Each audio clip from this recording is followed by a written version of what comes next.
Assalomu alaykum va rahmatullohi va barakatuh. Avvalambor Alloh taologa hamd, payg'ambarimiz Mustafa sollallohu alayhi va sallamga ko'pdan ko'p salovat va salomlarimiz bo'lsin. Bizlarga Alloh taoloning rahmati, payg'ambarimizning shafoati nasib aylagan bo'lsin.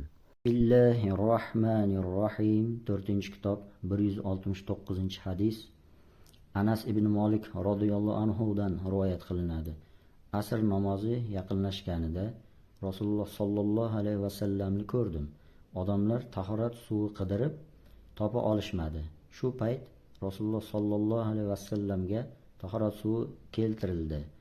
Rasululloh sollallohu alayhi vasallam idish ichiga qo'llarini soldilar va odamlarni undan tahorat qilishni buyurdilar.